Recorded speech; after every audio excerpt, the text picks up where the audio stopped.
Graça e paz do Senhor Jesus, meus amados irmãos, que a graça e a paz do Senhor esteja sobre as nossas vidas neste novo dia e que nós tenhamos a percepção para ver, contemplar, perceber as manifestações da graça de Deus e sermos instrumentos do Senhor para levar a sua graça e a sua paz por onde nós formos nesse novo dia. Voltamos aqui para continuar a leitura da palavra de Deus e hoje lendo Deuteronômio capítulo 15. Se você está com a sua Bíblia aí, já abra em Deuteronômio capítulo 15 e acompanhe a leitura da palavra de Deus que diz... Versículo 1: No final de cada 7 anos as dívidas deverão ser canceladas. Moisés repetindo leis 40 anos depois que elas haviam sido dadas lá no Monte Sinai, quando o povo estava acampado ao pé do Monte Sinai. Agora, 40 anos depois, a nova geração precisa recordar o que Deus já havia determinado. E Moisés está fazendo isso como seu último ato antes de partir. Então, a lei de que a cada 7 anos todas as dívidas deveriam ser canceladas. Isso era muito interessante. Era uma maneira de não tornar uma pessoa... dar a oportunidade para que uma pessoa se recuperasse financeiramente. Interessante isso. Verso 2: Isso deverá ser feito da seguinte forma: todo credor cancelará o empréstimo que fez ao seu próximo. Nenhum israelita exigirá pagamento de seu próximo ou de seu parente, porque foi proclamado o tempo do Senhor para o cancelamento das dívidas. Inclusive, Jesus ensina isso lá no Evangelho de Lucas, dizendo que quando você emprestar, se o outro lhe devolver, tudo bem, se não, deixa para lá. Não ficar cobrando. Eu tenho como princípio, adotado já há algum tempo, eu só empresto um dinheiro que, caso a pessoa que não possa me pagar, venha a pessoa que me pegou o dinheiro emprestado, melhor dizendo, não tenha condições de me pagar, aconteça alguma coisa que impeça de me pagar, eu não vou ficar pensando naquela dívida e nem guardando mágoa contra o meu próximo, contra o meu irmão. É isso. Vocês poderão exigir o pagamento do estrangeiro, mas terão que cancelar qualquer dívida de seus irmãos israelitas. Se a gente pegar esse princípio aqui para a igreja, nós devemos, até podemos ser mais rigorosos com quem não é servo do Senhor Jesus, apesar de que isso, quando Jesus diz para emprestar, ele não faz essa distinção. E com o nosso irmão em Cristo, o nosso amor, a nossa comunhão com o nosso irmão deve estar acima de questões financeiras. Cuidado para que dinheiro não lhe afaste do seu irmão. E nem alguém que se finja de irmão para tirar proveito de um irmão que adote esses princípios. Tem tudo isso para ser analisado no final das contas. Se você tiver uma opinião sobre isso, deixa aí nos comentários. Eu gostaria de saber. A gente pode até voltar a esse assunto. Fazer um vídeo específico. Inclusive eu fiz um vídeo específico recentemente, ontem na verdade, respondendo uma pergunta sobre casamento de um cristão com um não cristão. E eu me coloco à disposição dos irmãos. Se você tiver uma pergunta sobre um outro assunto ou um assunto abordado aqui, eu posso fazer um vídeo especificamente sobre aquele assunto, lhe respondendo a sua questão, dentro daquilo que eu tenho entendido da palavra de Deus. Verso 4. Assim não deverá haver pobre algum no meio de vocês. Olha qual era o objetivo. Que houvesse igualdade de condições para todos. Pois na terra que o Senhor, o seu Deus, está dando a vocês como herança para que dela tomem posse, e ele os abençoará ricamente, contanto que obedeçam em tudo ao Senhor, o seu Deus, e ponham em prática toda esta lei que hoje estou dando a vocês. A bênção estava condicionada à obediência, como ainda hoje está. Deus abençoa todo mundo no final das contas, mas ele abençoa de uma forma especial aqueles que confiam nele e lhes são obedientes. E quando a gente tem esse tipo de atitude com o nosso irmão, com o nosso próximo, Deus abençoa, Deus cumpre a sua palavra e nos abençoa. Verso 6. Pois o Senhor, o seu Deus, os abençoará conforme prometeu, e vocês emprestarão a muitas nações, mas de nenhuma tomarão emprestado. Vocês dominarão muitas nações, mas por nenhuma serão dominados. Deus não quer que você seja viva em penúria, que você viva num desequilíbrio financeiro, que você viva passando necessidades. Deus quer que você tenha abundância. É claro que depende das suas atitudes para com o dinheiro. Há muita coisa ensinada sobre isso nas Escrituras. Por exemplo, o livro de Provérbios ensina que quem toma emprestado é escravo de quem empresta. Não sei se você conhece esse versículo.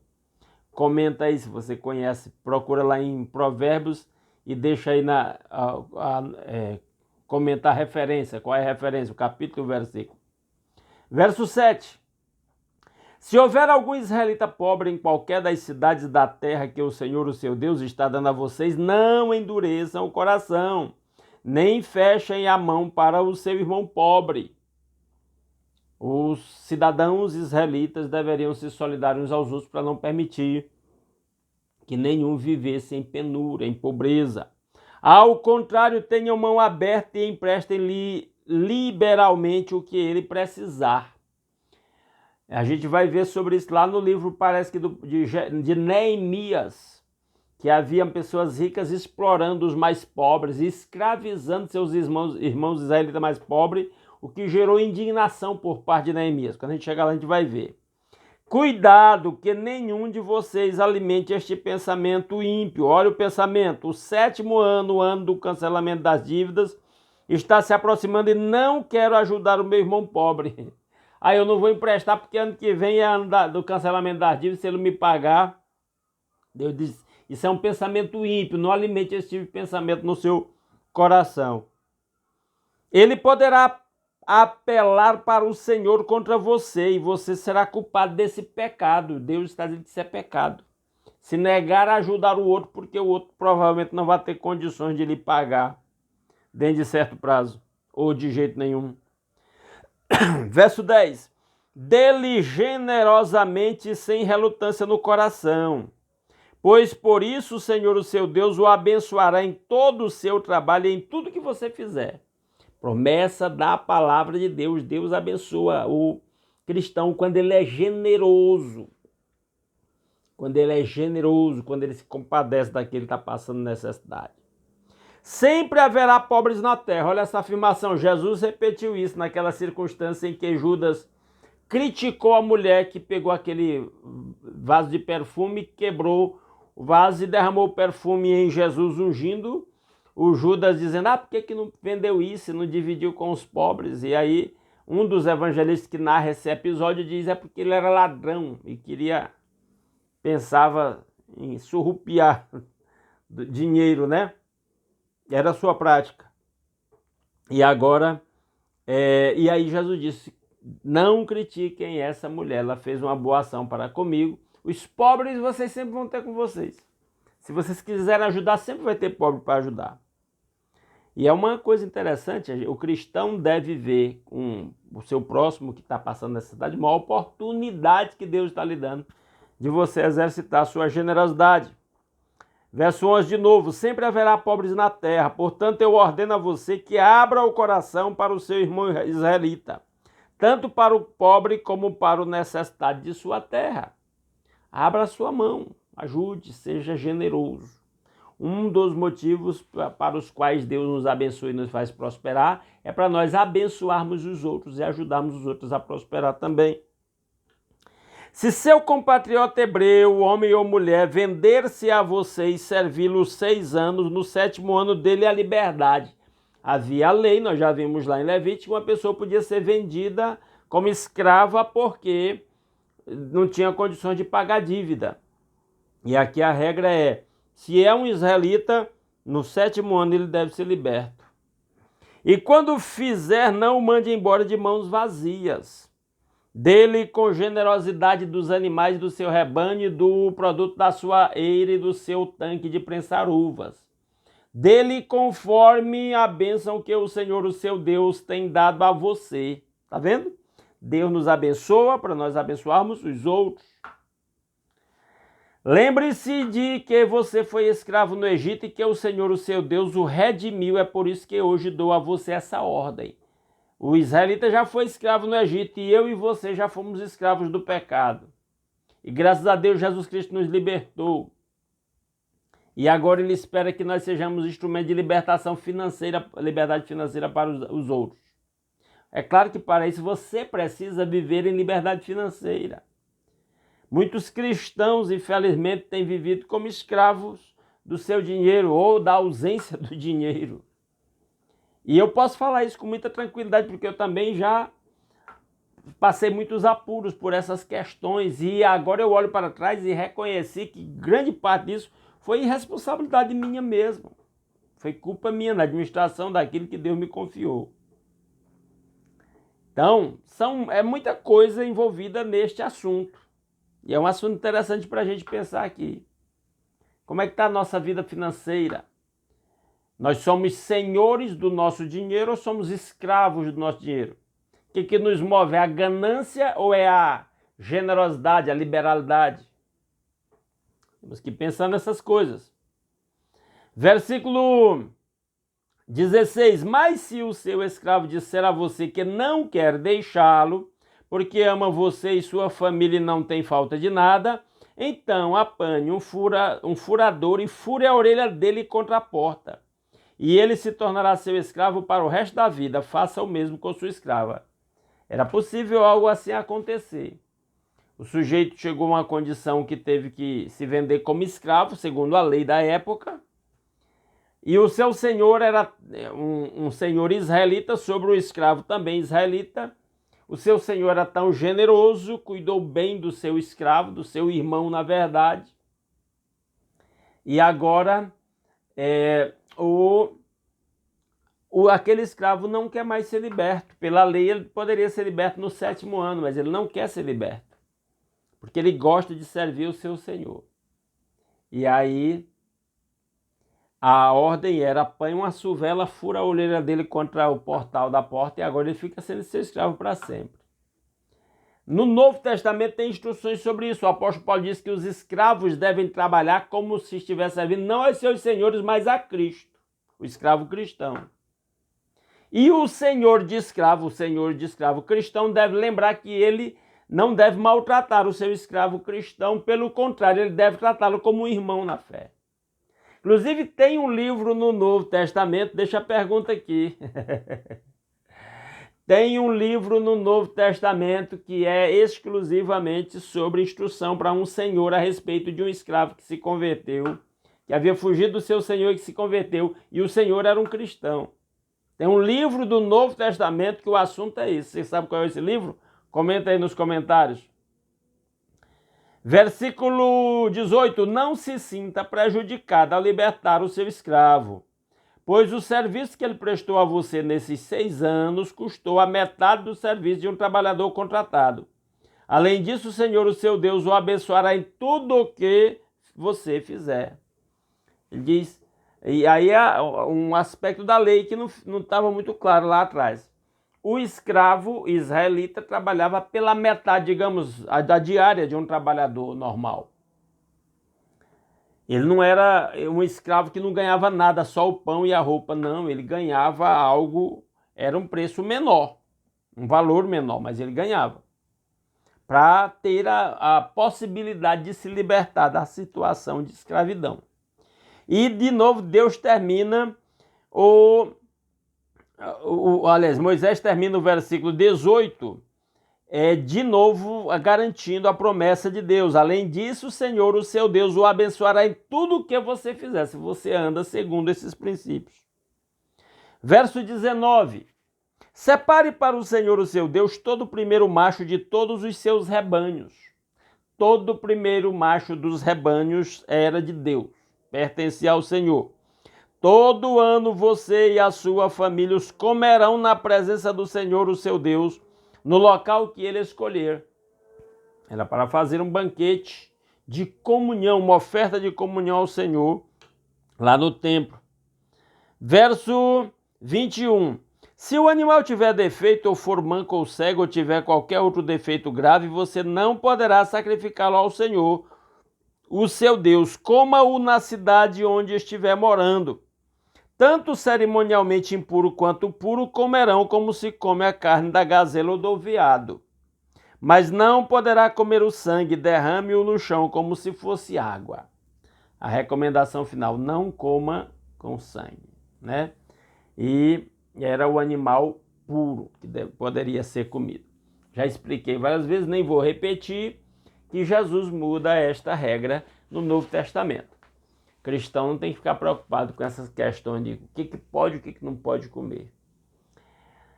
A Bíblia, o Senhor Jesus declarou puros todos os alimentos e o apóstolo Paulo diz que pela oração todo alimento é santificado, é purificado e não torna ninguém impuro. O que torna impuro é o pecado no coração, a maldade no coração do ser humano. Que Deus aplique a sua palavra aos nossos corações. Se você concorda ou discorda do que nós falamos, deixa a sua observação aí nos comentários deste vídeo. Se você notou alguma coisa, quer destacar alguma coisa que eu não destaquei, comenta aí nesse vídeo, tá? E por favor, não saia sem deixar um like, isso ajuda o vídeo a ganhar repercussão e alcançar mais pessoas. Se os cristãos não fizerem isso, a plataforma não vai fazer, porque essa plataforma não tem interesse em divulgar esse tipo de conteúdo. Eles têm interesse em divulgar outros tipos de conteúdo contrários a isso. Então, se os cristãos não se interessarem e não divulgarem, não vai haver divulgação. Por isso que eu conto com vocês e agradeço muito de coração aqueles que já estão inscritos no nosso canal. Inclusive, se alguém está assistindo esse vídeo, gosta desse conteúdo, quer continuar acompanhando a leitura da Palavra de Deus diariamente, um capítulo por dia até terminar a Bíblia toda, está convidado a se inscrever no canal. E se puder, aí, compartilhar nas suas redes sociais, Facebook, X, ou grupos de WhatsApp, ou outra rede social que aceite a divulgação desse vídeo, faça isso. Você estará ajudando o vídeo a alcançar outras pessoas. Beleza? Vamos orar? Nosso Deus e nosso Pai maravilhoso, muito obrigado por mais uma noite de paz que nos acrescentou e pelo novo dia que o Senhor acrescenta à nossa existência. Muito obrigado pelo sono tranquilo e por acordar com saúde. Obrigado pelo lar, pela família, pelo pão de cada dia suprido em nossas mesas, pela proteção, direção e provisão com que o Senhor tem cuidado de nós. Obrigado, meu Deus, pelo trabalho com que cada um ganha o sustento da sua família. Obrigado pela fé que o Senhor colocou nos nossos corações e por poder começar esse novo dia aqui, meditando na palavra, alimentando nosso espírito, buscando crescer em graça e em conhecimento de nosso Senhor e Salvador Jesus Cristo. Ó Deus, que o Senhor mesmo aplique a sua palavra aos nossos corações.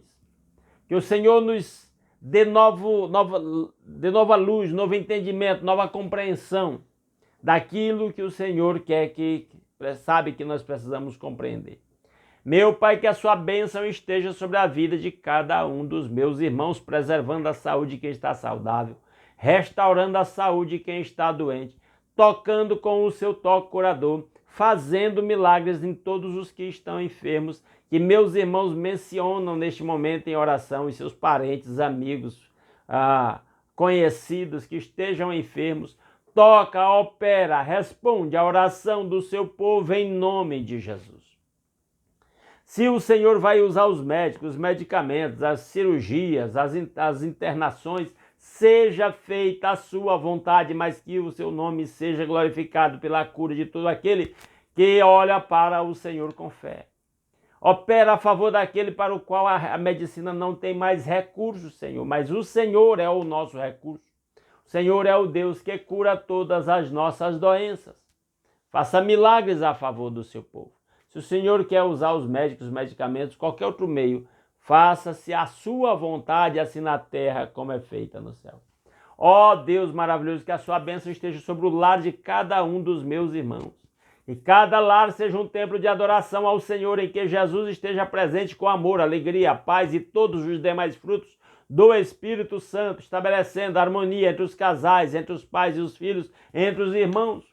dando sabedoria aos pais para educar os filhos na disciplina e administração do Senhor, dando autoridade e disciplina, para que os lares sejam lugares de segurança, de estabilidade, inclusive emocional, ó Deus, espiritual, de comunhão com o Senhor. Meu Pai, que a bênção do Senhor esteja sobre o trabalho de cada um dos meus irmãos, fazendo prosperar. Dê sabedoria a meus irmãos para administrar os recursos com que o Senhor tem suprido as necessidades de cada um. Abra a porta de emprego para quem está desempregado. Dê soluções financeiras para quem está endividado. Ó Deus maravilhoso, que a bênção do Senhor esteja sobre cada igreja local. Ó Deus, levanta obreiros, homens segundo o seu coração, que apacente o seu rebanho com prudência e com inteligência, para aquelas igrejas que estão sem uma liderança pastoral. Ó Deus maravilhoso, renova a fé, a alegria, a esperança no coração de cada líder, de cada igreja. Meu Deus, para que seja instrumento de conduzir o seu povo no caminho da santidade e do avivamento, do poder do Espírito Santo. Meu Pai, que o seu povo que se chama pelo seu nome se humilhe, ore, busque a sua face e se converta dos seus maus caminhos, para que o Senhor, ouça do céu, perdoe o nosso pecado, sare a nossa terra, que a bênção do Senhor esteja. Ó Deus, sobre o seu povo, nós pedimos isso graças ao nosso Senhor Jesus Cristo e ao seu sacrifício na cruz em nosso lugar e ao perdão dos nossos pecados e à nossa reconciliação com o Pai. O livre acesso à sua presença, o privilégio de fazer parte do seu corpo, da sua igreja. Que a bênção do Senhor esteja sobre o seu povo neste dia, para que sejamos bênção do Senhor por onde quer que nós formos, na vida de todos aqueles que cruzaram o nosso caminho. Assim nós oramos e agradecemos em nome de Jesus. Amém. Meus amados irmãos, mais uma vez, muitíssimo obrigado pela sua companhia. Esperamos que essa palavra tenha lhe sido esclarecedora. Se Deus quiser, amanhã às 5h30 da manhã estaremos aqui de volta para continuar a leitura da palavra de Deus. Grande abraço a todos os meus irmãos.